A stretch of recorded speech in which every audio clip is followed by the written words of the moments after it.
অন্তর্বর্তীকালীন সরকার নির্বাচনে মূল ভেটোটা ছিল সেনাপ্রধান জেনারেল ওয়াকারুজ্জামান।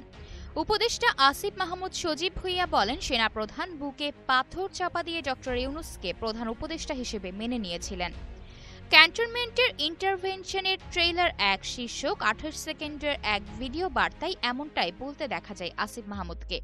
স্থানীয় সরকার, পল্লী উন্নয়ন ও সমবায় মন্ত্রণালয়ের এই উপদেষ্টা বলেন, হাসিনাকে ক্ষমতা ছেড়ে দিতে হবে এই বিষয়ে তারা অটল ছিলেন। কিন্তু তারপর কি হবে?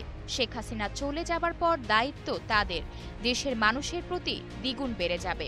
কারণ এই গণ অভ্যুত্থান ছাত্রদের হাত ধরেই এসেছে, তাই দীর্ঘমেয়াদী পরিকল্পনা করতে হতো তাদের। ওই সময়টা বিশ্বাস করা কঠিন ছিল ৫ তারিখেই, অর্থাৎ লং মার্চের দিনই হাসিনা পালিয়ে যাবে।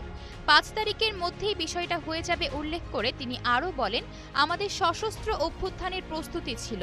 এমনকি ৫ তারিখে যদি আমরা সফল না হতাম, তাহলে আমরা অস্ত্র তুলে নেওয়ার ঘোষণা দিতাম। এত সবের পর যখন দেশে ডক্টর মোহাম্মদ ইউনূসকে প্রধান উপদেষ্টা করার প্রস্তাব রাখা হয়, তখন সেনাপ্রধানের দিক থেকে মূল ভেটোটা ছিল অন্তর্বর্তী সরকারের প্রধান উপদেষ্টা হিসেবে ডক্টর মোহাম্মদ ইউনূস কেন, অন্য কেউ না কেন। আসিফ বলেন, স্যারের কনসার্ন ছিল আমরা ক্ষমতায় বসবো আর পেছন থেকে আর্মি আমাদের চালাবে কিনা। আসলে এই স্বাধীনতা দিতে হবে যে পেছন থেকে যেন কেউ টান না দেয়। আমরা বলি যে গভর্নমেন্ট যদি আমরা ফর্ম করি তাহলে স্বাধীনভাবে কাজ করতে হবে। সেনাবাহিনী বা অন্য কেউ যদি হস্তক্ষেপ করতে চায়, সেক্ষেত্রে আমরা মাঠ থেকে চ্যালেঞ্জ করব। এই ধরনের একটা নিশ্চয়তা আমরা স্যারকে দেই। এমন নানা নাটকীয়তা শেষে অন্তর্বর্তী সরকারের প্রধান উপদেষ্টা হিসেবে দায়িত্ব নেন ডক্টর মোহাম্মদ ইউনূস।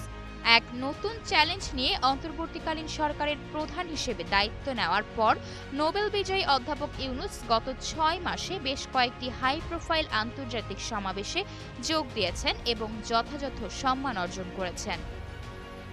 আয়শা অর্থী, নিউজ ডেস্ক, গ্লোবাল টেলিভিশন।